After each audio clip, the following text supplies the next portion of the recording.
All right, welcome everyone. We're Semblance of Sanity. I'm Caleb. I'm Jacob. And we're here for Vinland Saga, Season 2, Episode 18. All right. Oh boy, oh boy. Yeah, Arnade is taken back. Gardar's story has been cut short. Yeah. Yeah. But, you know, they had themselves a beautiful but sad reunion of sorts before things were taken away again. Together at the end. Yeah.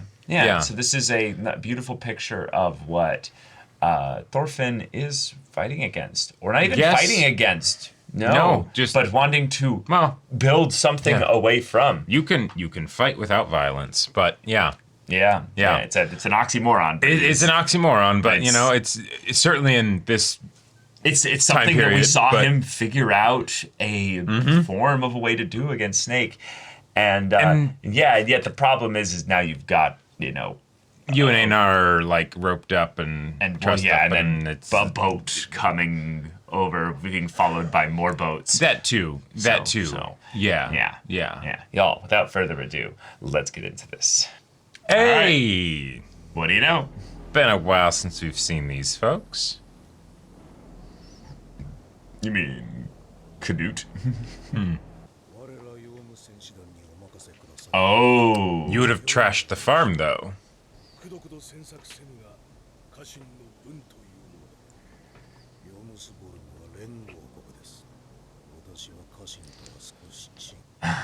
That's a bit cheeky. Let's go, Floki.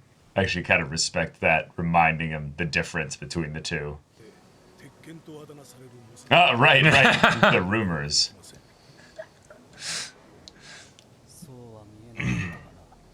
Nope.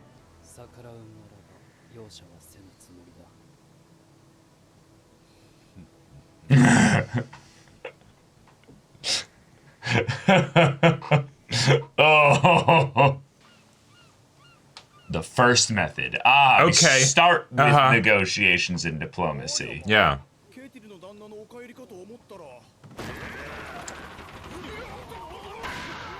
Oh my god, we're making bowling jokes. Wow. Yeah. Well, there's that change in dynamic. Damn. Sir, this is a Wendy? Yeah. Yeah, who and how, when? Fucking Omar's just not having it. I want to leave once you give me my money. Oh, wow, that's the only thing that's going to console him right now. Oh, shit. Yeah, he needs...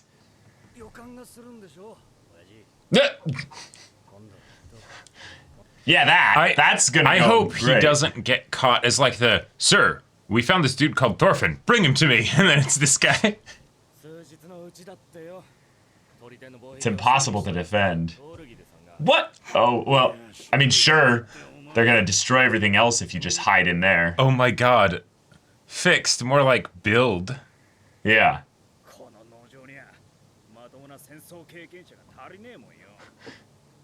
Yeah, like they just picked this guy off the street. I've never seen him in my life. Yep, you did. And we had, what, 18 to start with?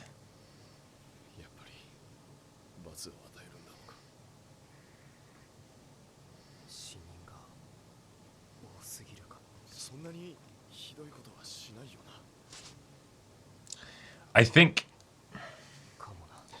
in the state he's in, it really depends, dude. There's that small chance it goes hard in a negative way, but yeah.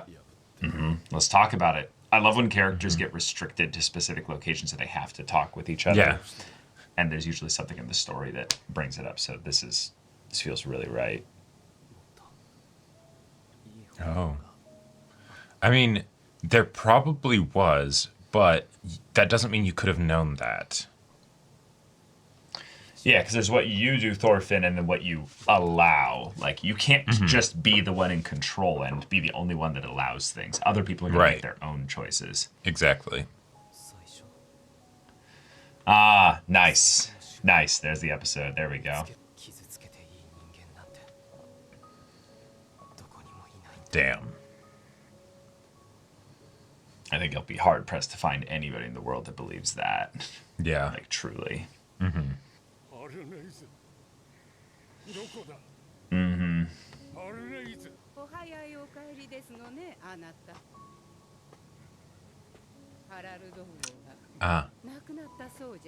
Well, that explains why she didn't like Arnheid.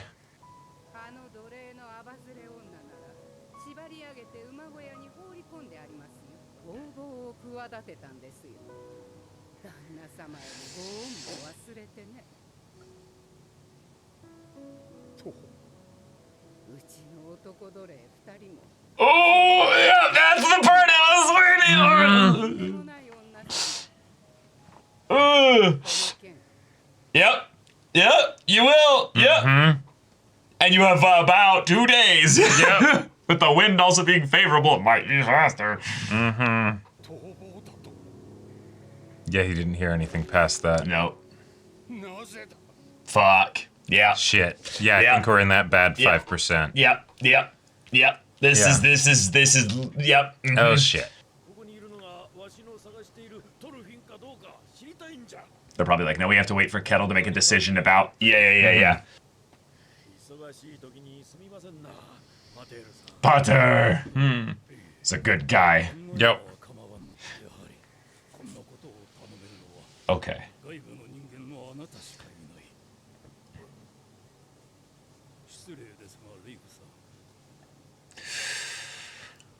Oh, to purchase Arnheid?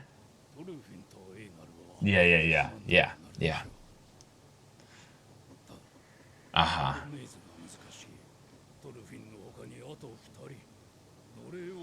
Wow. Oh, shit. Is that Einar and Arnheid then? Yeah. Yeah. Because then that would fix the situation, because they weren't the ones that killed any of the guards, and then they'd just be taken off his hands and he'd be compensated for them.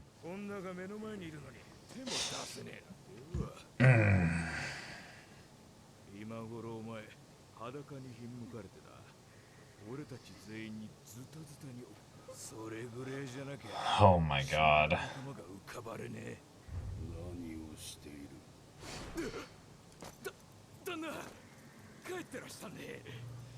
Yep, but that rod is not for you. No.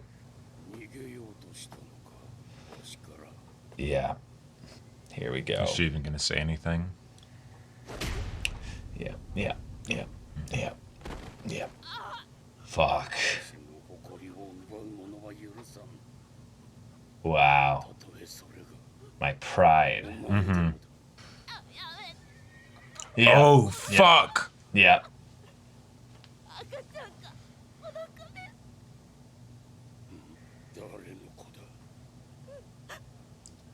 You weren't gone that long.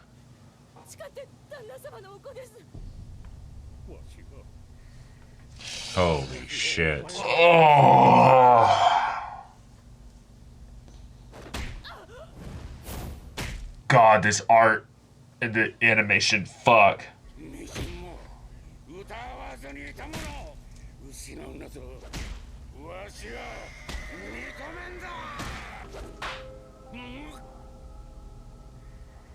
Holy shit. Potter knew too. He was like, I can't.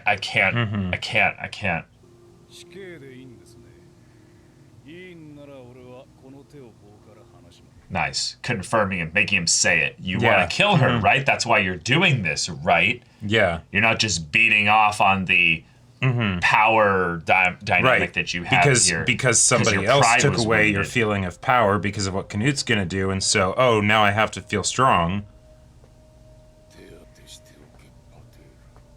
Jesus. Fuck. Perfect. Go. He's not going to let you, though.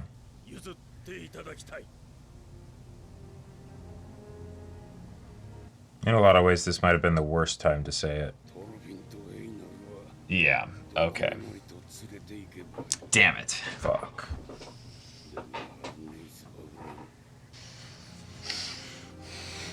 Well, one thing's for sure. No matter how all this situation goes, Ketil's gonna die. It doesn't have Unless to. Thorfinn specifically keeps Einar from doing it. It doesn't have to. Yep.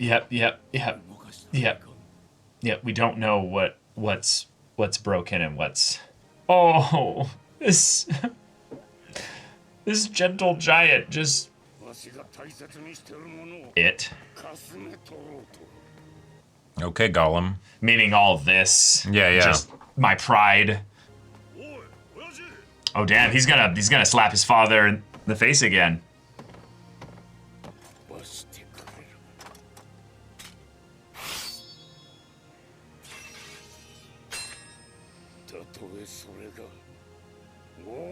Wow.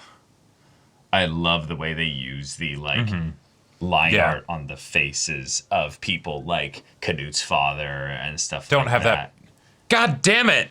Oh, that's not a small group. Oh, they have pitchforks though. Yeah, some spears, but...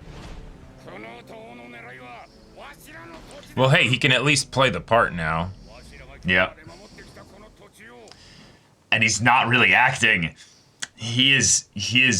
Yeah, well, the thing is, he's never actually been a fighter.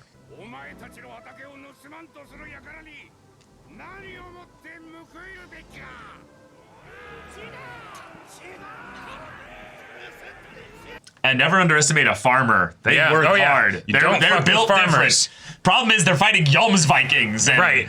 And, like. Oh. Yep. Wait, that's. Yeah. These people are gonna use might makes right to take from us. We're not gonna let that happen. Why? Because might makes right.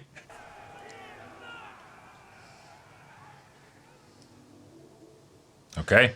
All right. Yeah. Fuck. Oh boy. Oh shit. Oh boy. This episode that was uncomfortable. We went from banger episode to please stop hurting her episode. Yeah.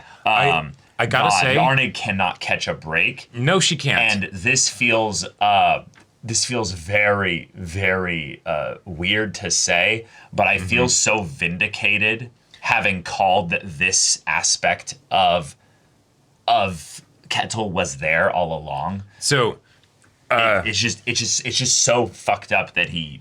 Yeah, no. This is the first way that we see it. Different take. Mm-hmm.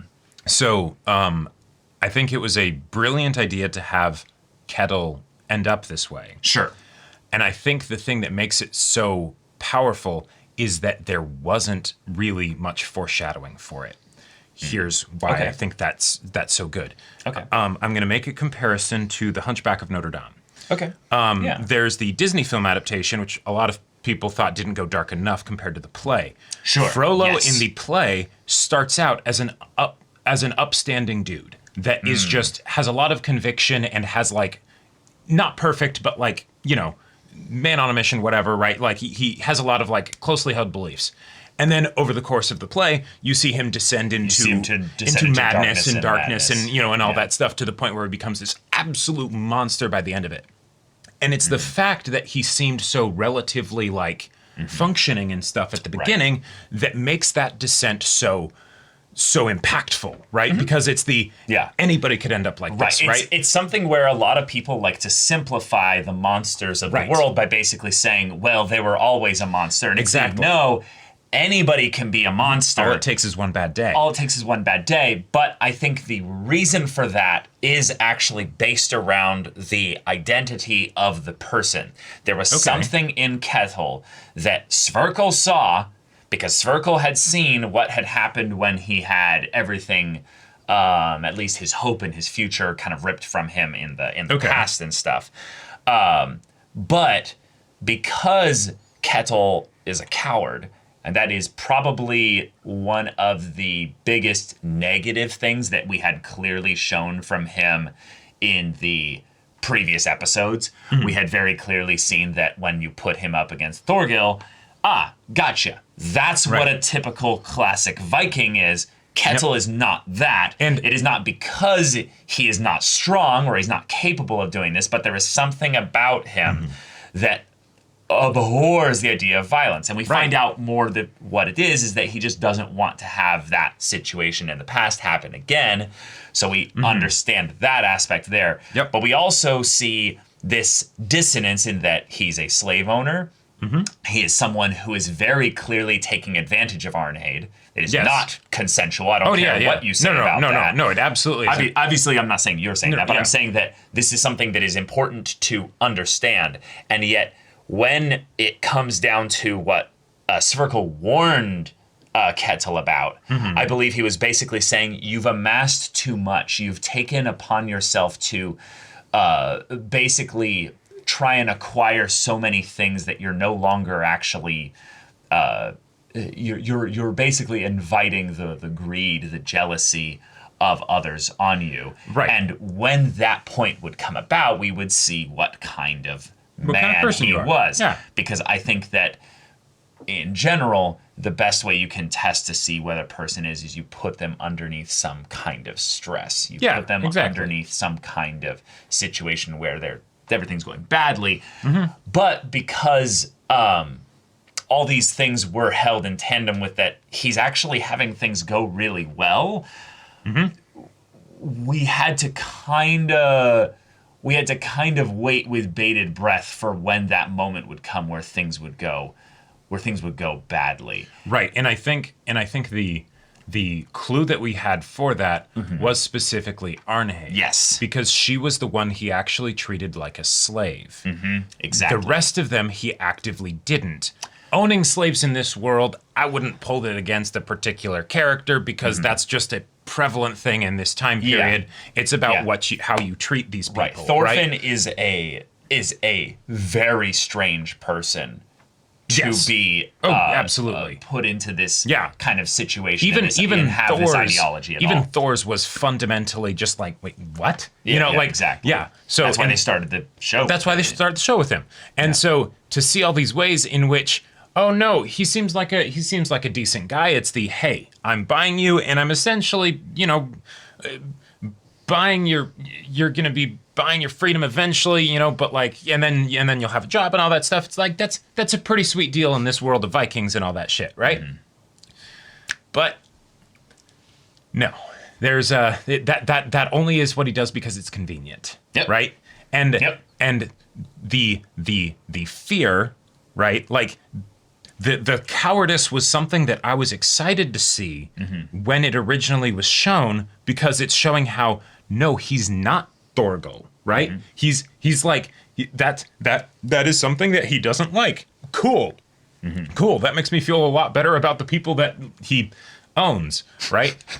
Because then he's probably not going to do something like this to them, right? No, you could never be in a position where you would actually be able to do something cowardly to the people that are underneath your control. Yeah. Oh, no. That was the part where I was, if anything, like maybe feeling like I was surprised that the anime wasn't going into that, was that I was 100% sure that it was some kind of situation where he was just absolutely using and abusing Arnheid. Right. And because it's just it's behind closed doors. Nobody sees it. Nobody talks about it. Everybody knows it's what's happening, but it's the okay. There's a big stinking bit of rot in the middle of this whole thing here, and at some point, it's going to come out, and it's going to be nasty. I did not think that it would be so quick of a flip. Yeah, me neither. But that means that it wasn't just one bad day. This is something that he has always worried about and fretted about, and it definitely did snap him. But it's I had so built up in my mind the idea that you would never do this. You would never. I've been so fear leads to anger. So kind of deal. Yeah, exactly. I'm so good to he went straight to the rage and the hatred. He was trying to kill her subconsciously, even if he didn't consciously, until Snake came in and was like, you're trying to kill her, right? That's why you're doing this. Yeah. That means that Snake knew, well, if you just stopped to think for a second, you clearly want to continue using her, right? So you don't actually want to kill her, but you're so fucking furious right now that you're doing this. The thing that's the thing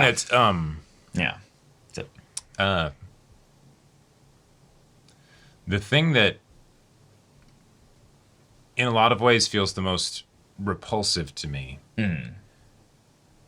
It's not the fact that he's beating her. That is repulsive. It's the fact that that this aversion that he had to violence was so shallow. Oh yeah. Right? It's just, I don't want violence done to me. Yeah, exactly. I don't want violence done to me. I don't care if it happens to the slaves. I don't care if it happens to other people and stuff like that. Right. I just don't want to be involved in it. I don't want to be involved in it. I don't want to see it. Well, except sometimes I guess I do. Well, right. But it's the fucked up thing is that he doesn't want to be doing this. No, yeah. That's what's so fucking incredible about his character. I think the most chilling shot of him is the part where he actually looks a lot like Thorgal, and it's like, okay, now we see where Son got it from. Yep. With the tears coming down his face, and he's like smiling or whatever, like that whole shot. You were the only one I trusted. Yeah, exactly. Right, like that. God, it's so fucked because while he is scared, traumatized by the events of his past 20 years ago. Yep. It is clearly something that has defined who he is. But because of that, we didn't see what would happen when, push comes to shove, presented with that situation again, what kind of person he would become. Yep. Because I will say, for this world of Vikings, if he just didn't do anything with Arnheid and immediately went all militant with Thorgil here, most people here on his farm that are his slaves would be like, fuck yeah, dude. Like, this is my leader, this is my hero, this is my man, you're standing Ketil. up for us, and we'll help fight with you, because this is kind of our home too. Even if he was still like, no, they're thieves, they're gonna take my pride, and it's not about him actually wanting to protect them, they would still see it as fucking amazing. Right, because that's something they need at this point. Right. In a way. But it's the thing that Snake and everybody else saw, which is that, no, Potter knew once things were, back here, he's like, I need you, Leif, to come with me. Like, soon. Now, please. I don't know where Ketil is right now, but he's eventually going to figure things out. I need you to help me move things along. I need you to be a protection bit there. And what blows me away is that in this... Oh, fuck, did I just lose the thought? Oh, that's it. Ketil started this episode actually being showcased in a very sympathetic light. Very sympathetic. The fact that he shuts down and is in the barrel, okay, maybe that's incompetent, right? But as far as like... the emotional stress, I guess? The sympathetic part? Not when he's like going and searching for Arnheid and stuff, but the idea that, no, he couldn't even get out of the barrel that entire time because he's like, holy shit. Yeah. What the fuck do? I have no grid for this. I have no way to deal with this, right? I think that sympathy is something that is going to be very different and unique for different people. I know that for a lot of people who have dealt with people in power throwing up their hands and being like, there's a problem, I can't be involved in it. That's actually like something they have very little sympathy for. It's something that I would say it makes sense because we're kind of distanced from this situation. Like we're looking at fictional characters, from this thing there. So I think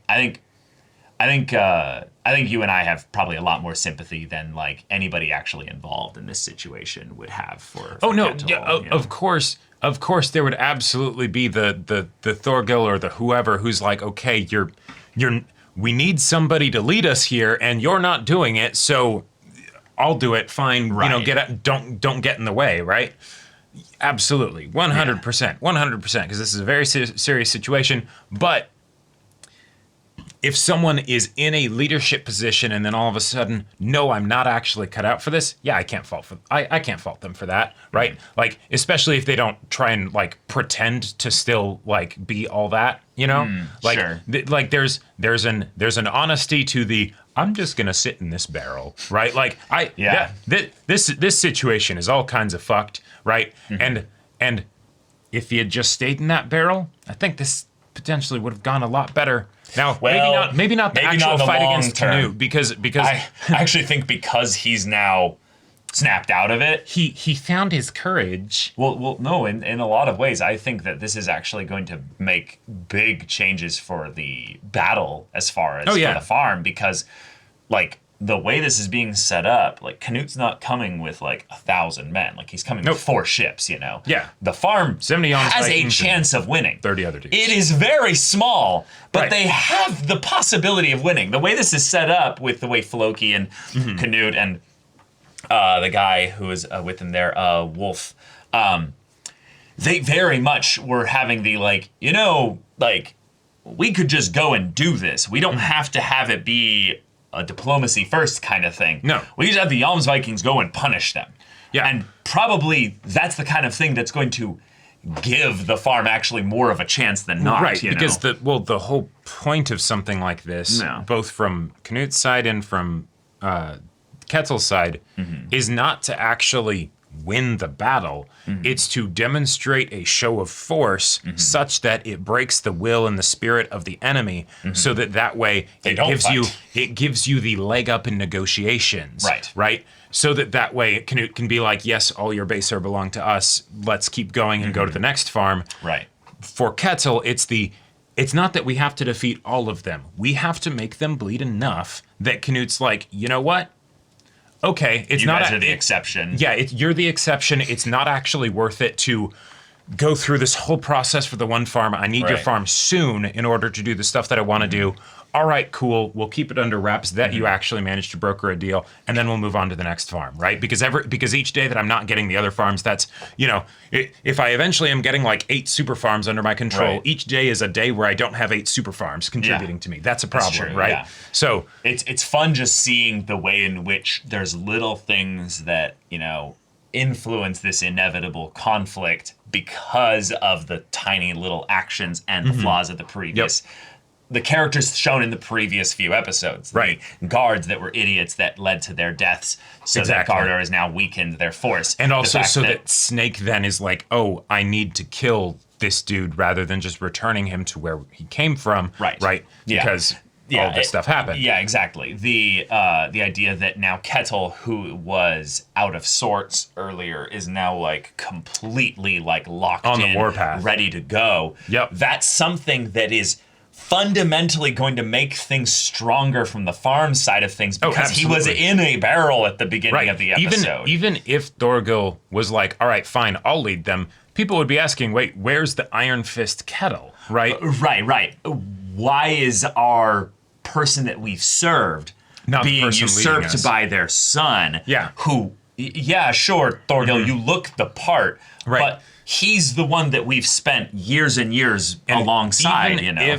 Even if Ketil can't do shit in an actual fight. Sure, and he panics the second the fight starts, maybe. Or even not that, just the idea that he doesn't have any real combat experience, if you think about it, because he ran. Just as much probably as the farmers out there. Yeah, exactly, right? Like he probably had a little bit, and then I'm sure he's been trained with the sword. Yeah, he's probably been trained in things like that, but as far as being an actual hardened warrior, hell no. No, but Thorgil is 6 of him, easily.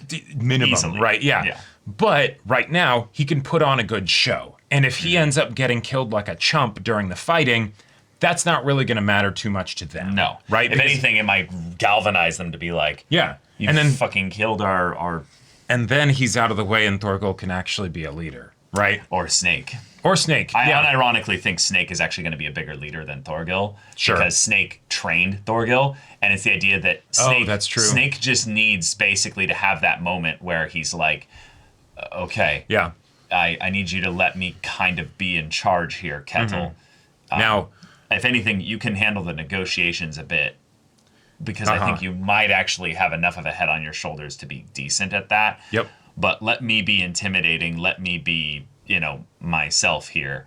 And I think Thorgil and Snake could win the day just by the law of there's more named characters on one side, and Canute has historical plot armor, so he cannot lose in the total sense here. Right. But he also can absolutely lose in the minor sense here. Right, because this is such a small battle in the grand scheme of things. Yeah. And also, they have the home field advantage. And also, what are Thorfinn and Einar going to do? Because they've now been bought and paid for and freed. Cool. Well, Ketil said, sure. Yeah, do whatever you want. Yeah, do whatever you want. There's the possibility that he's so, fucked in the head in that moment that he doesn't even remember that happened, or he'll go back on it or whatever. But if Thorfinn and Einar get set free, Einar's not exactly going to be leaving while Arnheid's here. And I think that could be a lot of fun because Thorfinn will have to protect him. Thorfinn will have to protect them because there's the... Without killing. Yeah. Because there's the what happens when danger comes knocking. Yep. That's one thing that we dealt with. Awesome. Yep. And we dealt that with the whole, situation previously. We saw how Thor's did it in season 1. Yes, the Almas Vikings exactly. came, and this exact same thing essentially happened. But there's an even more complicated situation. I know what you're building up to, yeah. When there is an active injustice being done right before your very eyes, what do you do? What do you do? What do you do? Because that's the reason why most people don't hold to that philosophy, Thorfinn, that nobody deserves to be hurt. Right. Because people are hurting others out there right now. Yeah. And a lot of those people will keep hurting people no matter what you tell them or teach them or do anything there. Yep. And then it brings up to the question of, you have no enemies, Thorfinn. You have no enemies. And this is a really, I'd say, good philosophy to hold in tandem with the idea that there are monsters out there. Because I would say every human is in some ways capable of being a monster. It's the idea that there are some people... Nobody's safe from that. That's the biggest lie you can believe. Right, absolutely. But you don't necessarily have any enemies. Nobody is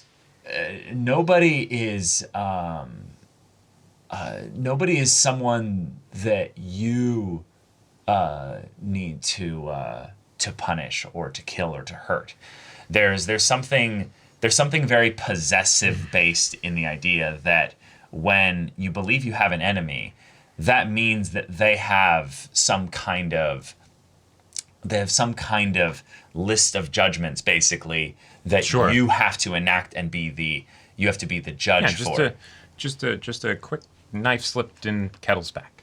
Right, and that's something that you absolutely could do. Yep. That's something that you absolutely could do. But in the hard sense of what Thorfinn is talking about, and why I think it was really cool that Einar and him had that discussion before he found out what Ketil had done to Arnheid, is the idea that even now, Ketil is not Einar's enemy. He did a horrible, horrific thing to somebody. But even if he had... Wait, I thought for a second my mind inserted you saying not Thorfinn's enemy. Oh, no. Let me break down. Let me break down why I think this is something that the show is trying to tackle, because it's a hard thing to bring up. Is that if someone does something near you, to you, to someone that you care about, and stuff in that nature, that says something about them, but that doesn't say anything about you. Right. Right. It's the idea that there can be people that do monstrous things, but that doesn't change necessarily the way in which we as human beings need to basically take on that little bit of our inner monster in order to exact the revenge justice kind of thing on that thing there. It's the, okay, cool, an eye for an eye leaves, the world blind, all that stuff. Yeah. Well, yeah. So, there's a lot of nuance. One of my stuff, favorite little statements is, nobody deserves to be judged by their worst moments. Yes, but when it's something like this, I mean, but that's the thing. That's the thing, is that for the kind of the way in which that logic kind of goes to is basically Light Yagami and Death Note, is just kill all the people that are the murderers, the rapists, the abusers and stuff like that. And then it comes down to the point of They stole from Wall Street, so they deserve to die. They stole something to feed their family. You know? Oh, yeah, exactly. Yeah, These soldiers were just following orders. Right. So do you kill the soldier or do you kill the person giving the orders? Yeah. See, it gets into some areas where there's no logic to the principle actually carried out to its fullest extent, because it just ends with the human race extinguished. Well, and that's where it's so you don't do that as a a rule, part and parcel way of life. But, even if things get fuzzy on that border, when if you look far enough past that border, things do seem pretty clear.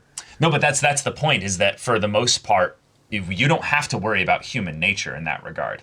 It's going to be hard to actually commit to something like what Thorfinn is doing. But human nature will do itself in. Well, Ketil is going to die by his own fucking stupid mistakes. Pretty much no matter what. And I fully believe that Thorfinn will do his best to keep Einar from killing Ketil. And I don't think Einar will kill Ketil at the end of the day. But I would not be surprised in the slightest if he did. Right. The reason why I bring this up is because what Thorfinn is doing is not just difficult. It's almost impossible. It's impossible but for it's Hercules, not. But it's not impossible. This is the point that I think that the show has done in a very interesting way, is that there are people in this story that are historical epic figures. Yeah. Canute is one of them. The thing of Canute's transformation is one of those impossible kind of moments there. Yes. Reality is stranger than fiction. Well, not just reality is stranger than fiction, but it's the idea that what happened there does not make sense by the logic of this world. Right. It was such a incredible transformation. Thor's ability to make these decisions that he did. Does not make sense. It does not make sense, except that in a lot of ways he was able to do that because he was in a lot of ways fortunate, strong, lucky, had the right kind of connections and all these other things there. He was given the privilege to be able to make this decision there. But because of that, it wasn't just him that benefited. No, right, but still, his legacy still exists on Iceland right now. There are people that don't experience slavery or violence because of what he did. So it's the idea that if you measure up basically the sacrifices of a few good people, it can change the world. So even though human nature will always be a thing where you'll have the people like Ketil who will either snap or finally reveal the monster that was always there but was hidden and suppressed, if you will, by the layers that he put up to protect himself from the world, and the world in some ways from... Or even if we give Ketil the absolute benefit of the doubt and say there was no like suppression stuff, whatever happening, right? But now it's there, right? Like even if it wasn't something where this was something that was like kept just beneath the surface or anything like that. Now this is the situation. I just have the general opinion that if someone is going to use and abuse another human being, regardless of the culture or time they're in, you don't value that person in any real way. So the idea of violence being some dramatic shift, it's not. It's really not. It's the same. And that's how Pater could know immediately, Arnheid's in danger. Right. It wasn't the thing of where... because this is the other thing that's important to think about. Yes, was Ketil basically running a farm that was a turning slaves into freedmen, like, factory? Yes, but those are all the people that theoretically he might not have the ability to physically have power over. Saying, oh yes, I'm going to treat Einar well, that makes sense. Doesn't really mean anything. That doesn't mean anything, right? No. Oh, but then you have... It's the man you are behind closed doors with the people that are weaker than you, with the people that are serving you. Yeah. This is why, in a lot of instances, the easiest way to judge a person in the day or the week-by-week instance in this kind of first world, very privileged society is look at the way they treat the service workers that they interact with. Look at the way they treat people at food service, at customer service, at any kind of situation where someone is beholden to the capitalist society to give that person a good experience. And their livelihood depends on it. That's how you can tell what character a person is in this world in a very quick, like you won't have to go more than a week of following a person in public. This is specifically just in public where they'll show that aspects of themselves. Yeah. I have been in instances where I'm at like a restaurant or something and people who I think are very, very good, upstanding people in general will get extremely quick and curt with people who are in the food service industry in ways that are, for a weird kind of way of this, deemed somewhat acceptable by the general public. And this is the part that I really don't like, because Jacob and I have been food service workers. And let's be real, years and years. Everybody should work in food service or customer service at some point, so you know what it's like for the people that are in those situations. And there was a point where people were essentially kind of not cooperating, but kind of specific memory you're talking about? Yeah, specific memory, where they were basically favoring the bully at the table. And the reason why was because it's this is accepted. This is the social contract that you entered into by taking this job. Yeah. And to be fair, there's a difference between taking issue with something with regards to the service that's being provided versus the person that's providing the service, right? But an example of this that is like non-specific, that one that I've heard a lot specifically, is that the classic one is the, don't hate the messenger, basically. Right, exactly. If there's something wrong with your food at a restaurant, odds are it's not the server's fault. Right. Even if you're dealing with Comcast internet bullshit, the person on the phone is a human being. Make the rules. They are not your enemy. Right. You have no enemies. But I think in this situation, it's very fair to say that Ketil is I know, but it is hard. If you want to find a way in which you can be a benefit to society, look at the things that are really hard sacrifices for you to do, and go and do one of those things that is in service of somebody else. Yeah. And one of those is, in a lot of ways, getting out of your own ass and thinking that you're all that in a bag of chips. You have no enemies. Don't. That's just a microcosm of a larger principle here of selflessness and compassion and stuff. But even if there's the argument of maybe he's not Einar's enemy, I would say he is. Ketil is certainly Arnheid's enemy. Like, he's made himself that. Like, if somebody, and that's the. I don't know. That's the fucky thing about all this, right? Because it's in Thorfinn's earlier case, right? It became this person is my enemy because they killed my father. Very fair, right? To these other people are also my enemies because they're not letting me get my revenge on the person who killed my father, right? Like, it's that. Where does it end? You're way off in the weeds, right? Like even technically with the whole thing of the person who killed your father, it's more of the someone's actively doing harm, then they're somebody's enemy, and if you want to make them yours on behalf of the person getting harmed, great, right? But again, that brings up the thing there. They're not really an enemy. They're just somebody that's being disruptive in a way.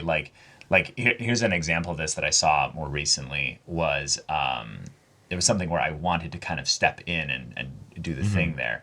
Starbucks, I believe, has been coming under a lot of fire recently for a lot of weird decisions that they've been making just across the board. And there's been a lot of people that are basically making it harder for the workers at the Starbucks, basically by disrupting the area and stuff like that. Gotcha.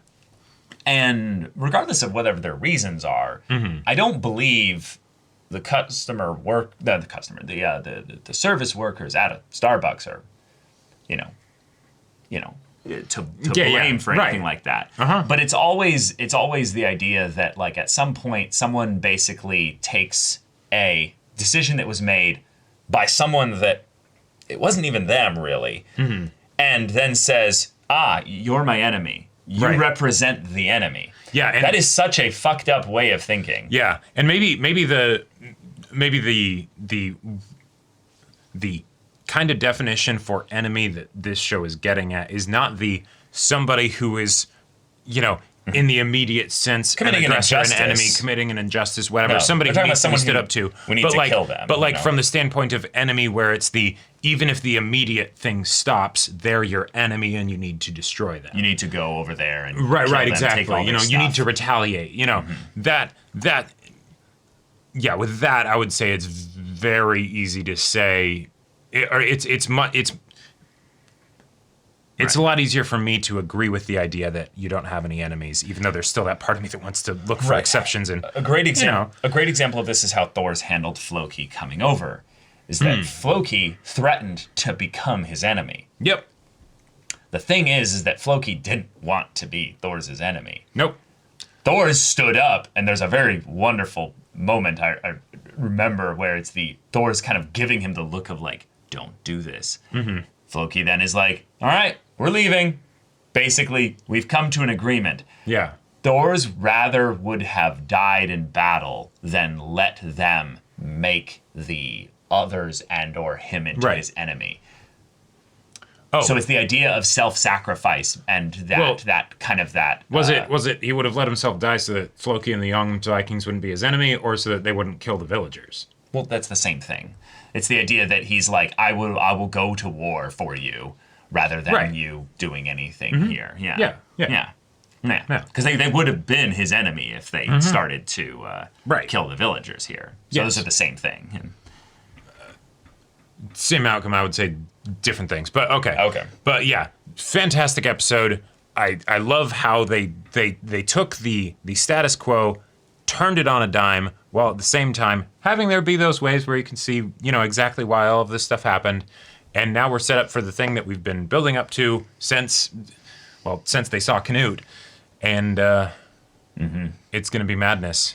Canute will be here in a couple days. They have enough time to prepare and rally the people for some kind of a stand. They did have, I would say, dozens of people. Oh, yeah. So they're not a small group. But at the same time, 70 Yams Vikings. Well, yeah, that's actually the weird thing, was that Floki brought up the idea of like, just the Yams Vikings could have handled this. But he's not saying just the Yams Vikings. It's weird in that it's almost like he's saying the Yams Vikings aren't here, weirdly enough. So there's Yams Vikings here, right? Right. But like, it feels like they're not taking all the Yams Vikings or something. No, yeah, because Canute specifically said, bring 70 Yams Vikings and I'll have 30 of my guard or whatever, and yeah. Right. So is Floki saying, because I just might not be understanding this correctly, is Floki saying you didn't have to bring yourself and your guard? We could have done this by ourselves? Because that makes sense. Like it's right, but it also feels like the Yams Vikings are too small of a group. I mean, I would say one Yams Viking is equivalent to minimum 2 of the people that Ketil and Thorgal have. Minimum. Probably more like 3. They have the X factor because they have a bunch of named characters: Thorgal, Snake, potentially, Thorfinn. Yeah, there's a couple meta things that are kind of where it's like they have people that could be worth 5, 10, 12 Yams Vikings, and that could shake things up. There's no plot armor here on anybody but Canute and Thorfinn. Yep. Everybody else is on the table. And probably Einar. I don't think...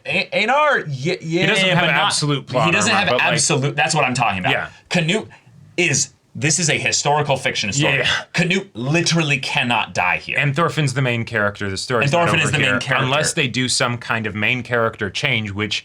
Even in the situations where I thought it was going to happen in certain stories, it didn't happen. Right. I think that they could, if they really wanted to be wild here, have Einar become the main character with Thorfinn dying here. That's not going to happen. But it's not going to happen. No. Yeah. If anything, it's just the idea that we have so many awesome named characters with all their flaws and their intricacies and stuff here that are absolutely on the chopping block. Yes. Like Thorgil, Olmar, Ketil, Einar, Snake. Yeah, Einar, last of all of those. Last of all of them.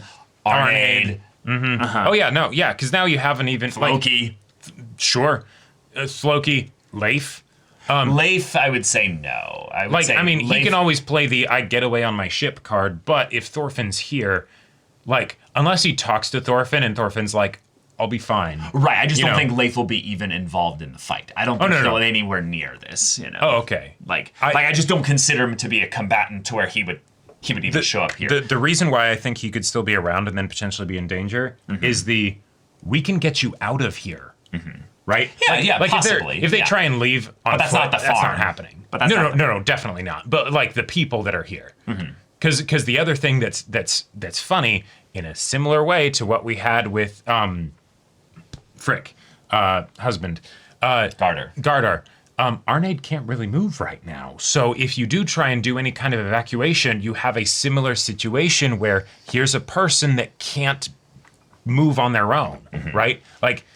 Yeah, and unless they completely crush Canute, there is no way Arnaid is going to be safe during this whole thing here. Bare minimum, after they make Canute bleed enough that he comes back with more forces or something. Well, I guess they could diplomatize at that point, but... I think they would diplomatize at that point. I think but that's a very unlikely scenario. They will probably need to abandon this farm. At least some of them will. Right? Or they're just a bunch of them will die, Yeah. But at the same time, Canute doesn't want to have this be a farm that doesn't have anybody to run it, because then it's useless to him. Yeah. So I honestly think that the people that I would like to survive the most, if I just put up my thing there, of the people that are probably going to die, but I actually think they're going to survive, I want Olmar to survive. Me too. I think Olmar has the potential to be a very long-term character transformation, not Canute level, but somewhat like that. And it's the thing where I don't think Thorgil is necessarily a bad character who needs to die because he represents that type of violence. No, I think he's a fantastic character. He's going to die, but he's going to go out swinging. If anything, I think only one of Snake or Thorgil will die. Yes, not both of them. I don't think both of them will die, right? Well, I do think Ketil will die, though. Yeah. Oh, Ketil will absolutely die. The only way he wouldn't is if they win. Is if they absolutely win. Yeah. And then it's set it up to right. Yeah. And then it's Thorfinn has to convince Einar not to kill him, right? And oh god, yeah. See that? Yeah. No, Ketil's gonna die. No, yeah, Ketil's absolutely gonna die, 110%. But yeah, I think you're on the nose with Olmar, because that bit in the OP with him praying and stuff does very much give me the vibe of, oh, he used to want this. He's going to then see what that's actually like and be like, oh, fuck. Yeah, I'm done with that. I'm done with that. Priest, yeah. Right? Yeah. He's gonna do something completely different, and he'll survive to be able to go on that different path. Right, and that's why I think now that I'm seeing the way in which they sort of almost built up a way in which this is gonna go badly for Canute in the first scene of this episode. I think that they're going to have a standoff. It's going to be half of each side is just gutted, bloody, dead. And it's going to be a lot of talking of a second round of diplomacy after the death is, kind of. Because just think about it from another angle. There's the farming stuff, but then there's also if Canute sees Thorfinn, Snake, these people are badasses that really would be pretty awesome to have in your army, right? That's another reason why he wouldn't want to push it too far. Well, right, but I'm meaning that they'll both be bloodied so much where they won't actually want to continue this, because that's what Thorfinn would want too. And the way I think this story is going to go is that Thorfinn has lost his first test of his ideology with Snake. Yep. He tried to basically do a form of it, and also a form of fighting. Yeah. So it worked.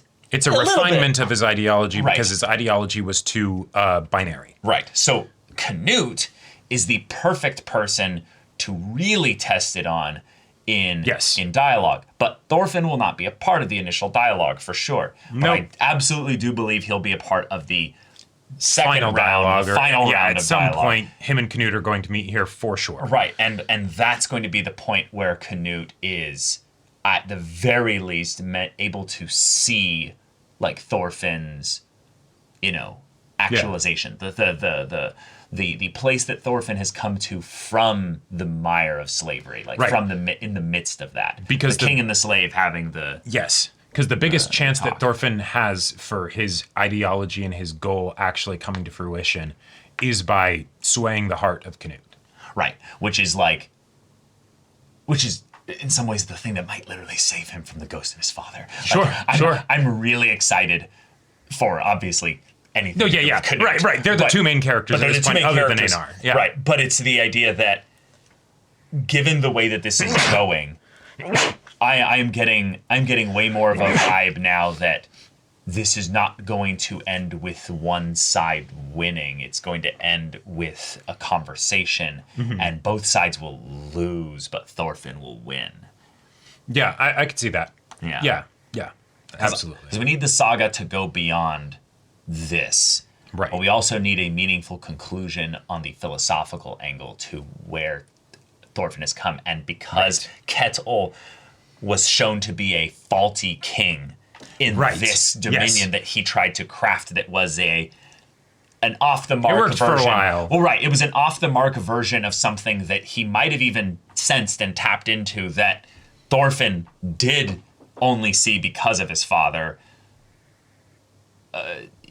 You yourself weren't tested and tried in this belief. Right. Whereas Thorfinn has gone through all of it, so it's a he was not a man of he was not a man of character. No. So in like the Three Little Piggies analogy, right? The wolf came in and house was made of straw. Yeah, exactly.